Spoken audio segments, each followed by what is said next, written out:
the Sermon on the Mount.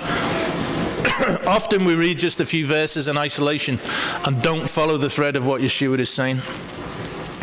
So we'll begin. Enter by the narrow gate, for the gate is wide and the way is easy that leads to destruction, and those who enter by it are many. For the gate is narrow and the way is hard that leads to life, and those who find it are few.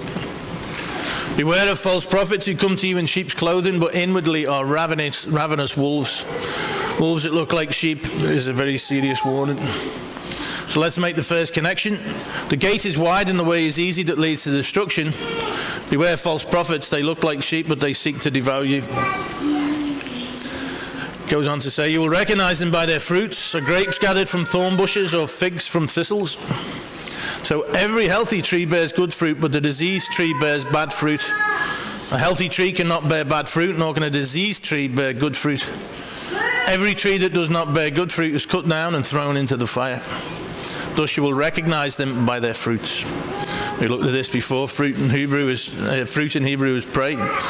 It's what a man, Oresh, does, Yod, what comes out of his mouth, pay, and the letters that make it up. Zit is Hebrew for blossom. From blossom we get fruit. When we remember all the commandments of Yehovah to do them, that's when we bear good fruit. Every tree that does not bear good fruit is cut down and thrown into the fire. Yeshua talked often of those who would be thrown into the fire. He says, the Son of Man will send his angels, and they will gather out of his kingdom all causes of sin and all lawbreakers, and throw them into the fiery furnace. In that place there will be weeping and gnashing of teeth. And of course we read elsewhere in the Gospels, many false prophets shall rise and deceive many. Because iniquity shall abound, the love of many shall wax cold. There's all these people going to be on this mad, big, wide path. But he that endures until the end, the same shall be saved. So we continue with Yeshua on the Sermon on the Mount. Not everyone who says to me, Lord, Lord, will enter the kingdom of heaven, but the one who does the will of my Father who is in heaven. We've seen this before. I delight to do your will, O my God. Your Torah is within my heart. It is his will for us to walk in his ways, obviously. And what is in your heart will be revealed. On that day, many will say to me, Lord, Lord, did we not prophesy in your name and cast out demons in your name and do many mighty works in your name? And then I will declare to them, I never knew you. Depart from me, you workers of what? Lawlessness. So, anomia, those who do not walk according to the law. If you've been turning your ear from hearing the voice of Yehovah, then these words should be quite terrifying to you. Has Yehovah his great delight in burnt offerings and sacrifices, as in what? As shemaring the voice of Yehovah. Behold, to shema is better than sacrifice, and to listen than the fat of rams. Which is interesting, especially in the context of looking at Yitro. Lord, Lord, did we not do many mighty works in your name? And we read here, rebellion is the sin of divination, and stubbornness is iniquity and idolatry.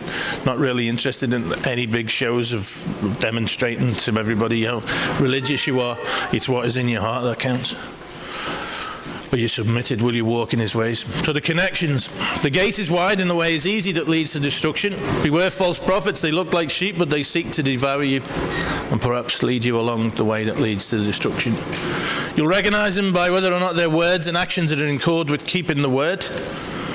Many will think that they have done wonderful things in Yeshua's name, but they will have been led astray. And they will hear the words, depart from me. Everyone then who hears these words of mine and does them will be like a wise man who built his house on the rock.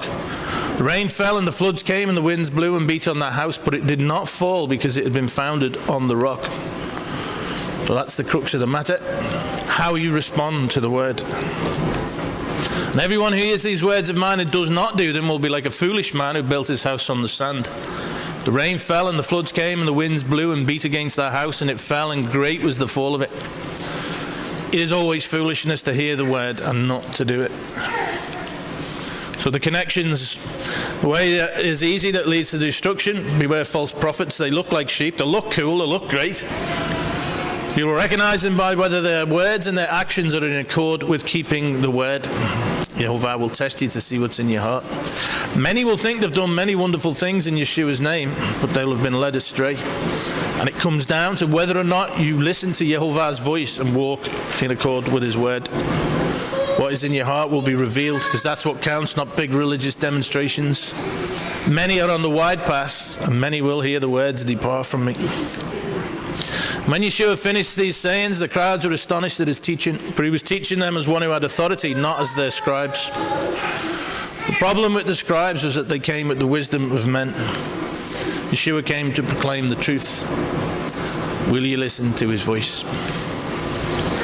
Pilate said to him, "So you're a king?" And Yeshua answered, "You say that I'm a king. For this purpose I was born, and for this purpose I have come into the world, to bear witness to the truth. Everyone who is of the truth listens to my voice." And we know this is a reference to his word. We see in there that Torah is the truth. Ask yourself, which voice do you listen to? There are so many people who like to listen to the voice of men. They prefer it. Most people spend their whole lives going their own way. Maybe they don't listen to other people. Maybe they just listen to their own internal voice. There is a way that seems right to a man, but its end is the way to death. Obviously talking about the second death. The big main path that leads to destruction. Trust in Yehovah with all your heart. Don't lean on your own understanding. In all your ways acknowledge him, and he will make straight your paths. Be not wise in your own eyes. Fear Yehovah and turn away from evil.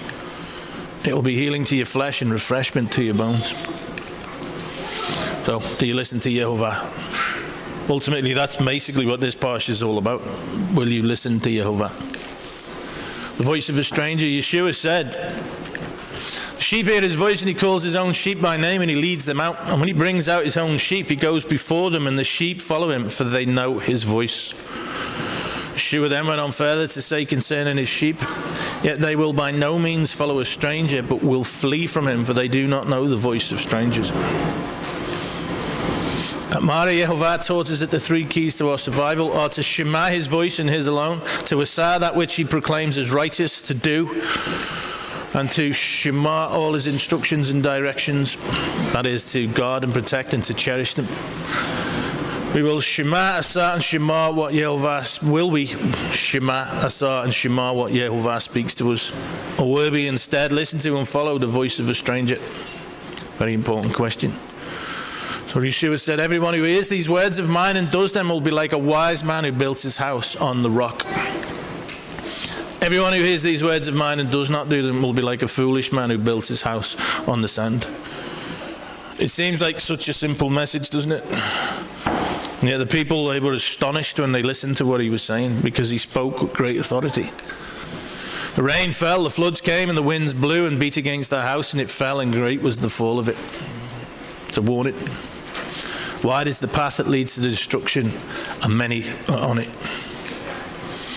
The wrong voice following the wisdom of man. So what do? We trust in Yehovah, we build on the rock. Whoever despises the word brings destruction on himself, but he who reveres the commandment will be rewarded. I think it's incredible that all the way through Scripture we see this message. Everyone who is of the truth listens to my voice, Yeshua said. My sheep hear my voice, and I know them, and they follow me.